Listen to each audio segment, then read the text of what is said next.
it once again. Hello, Jimmy here, Riley's, and we're going to do the starter motor on this X5 3-litre diesel. And we've got another video. If you want to look in our videos, we're making a playlist on just BMWs, how we're diagnosing the starter. This was last night before we've come to fit the starter motor today. So if you want to look at that video, go into our other videos and you'll see that there, diagnosing X5 starter motor. So we have a BMW X5 3.0 diesel, and we're going to change the starter motor, and we're just having a look around. So it looks like we're going to need to remove these bolts to get this engine cover off, and it is down there, so we may have to get some of these pipes and stuff out of the way. We've not done one before, but we're going to go through it as we go along. Now we've taken the bolts off and removed the engine cover. Looks like this, the dipstick here, just here where I've got my finger, there's a 10mm bolt. Just there. I'm going to remove that and see if we can move this out of the way. First we're going to come inside the boot and disconnect the battery.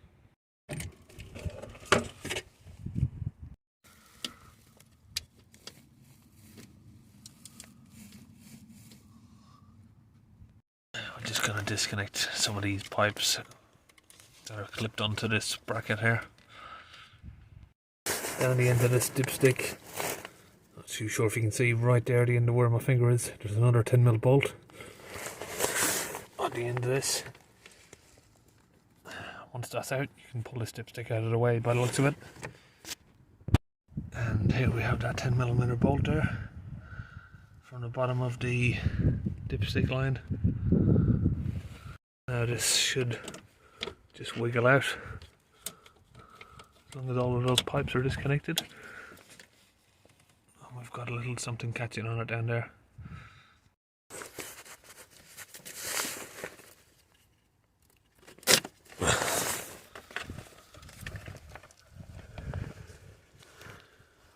So that's it.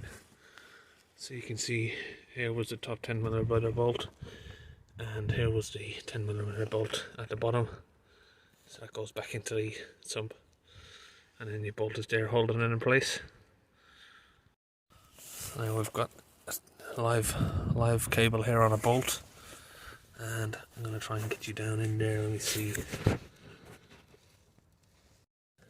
Here we have the starter motor. You got that bolt there that runs through, and then over here at the back, got another one of those bolts that runs all the way through the bulkhead there. But they're facing the opposite direction, so it's facing towards the dashboard of the car. Just makes it a little bit more difficult to get it out by the looks of it. And we've just removed that bolt from the live. That should just come out, and then they separate like that. Once we move them out of the way, we can see the 10mm bolt there for the ignition live. So we've just taken out that 10mm bolt, and then we can disconnect the ignition live. So now we're just left with the two bolts that hold the starter motor to the bell housing of the gearbox. So I've just got a swivel head spanner on there, just like that. I'm just turning that to get it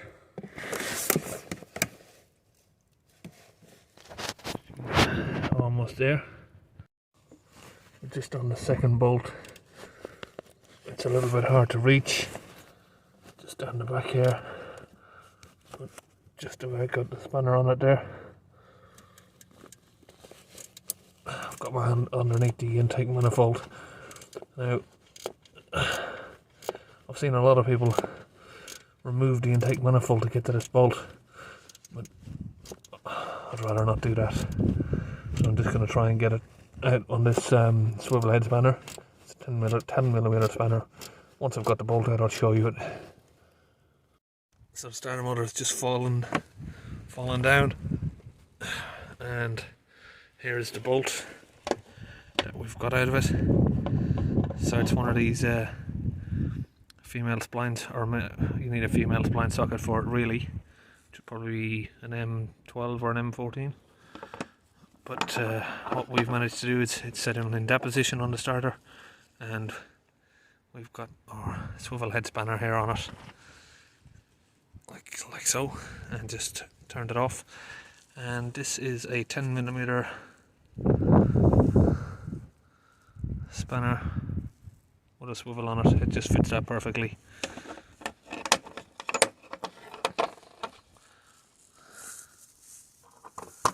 Just like that. It just saves you having to go through all the hassle of taking out that intake manifold.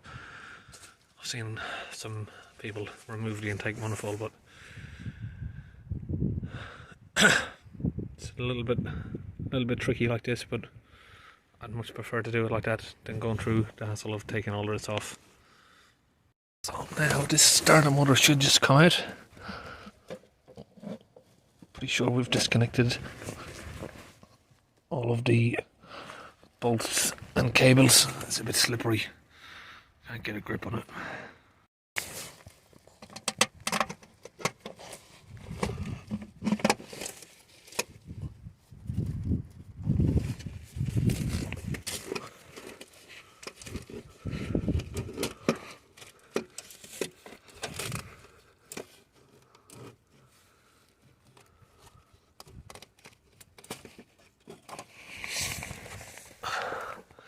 There we have it. I think that's why it's broken. It's covered in oil, so that might need sorting out.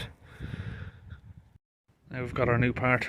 We can just get that fitted down in there. We're just going to slide it in place and then put the two bolts back through the back. So there's your starter motor. We've got our bolts in, and we've just used that 10mm spanner there. As you can see there, these your bolts, and the other one's just on that side there. So now we're just going to get our electrical connections on there, and we should be done. So that's all of the bolts back on, and same as we've taken off, we've just put it back in reverse, and the engine cover's on. So now we're going to go ahead and try and start it. We're going to put the battery back on.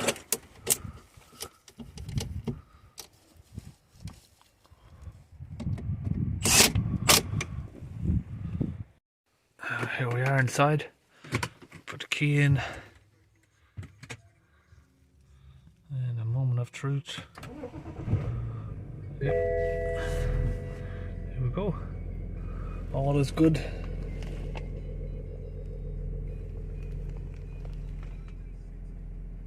So that's the job, all done. X5 3 litre starter motor done.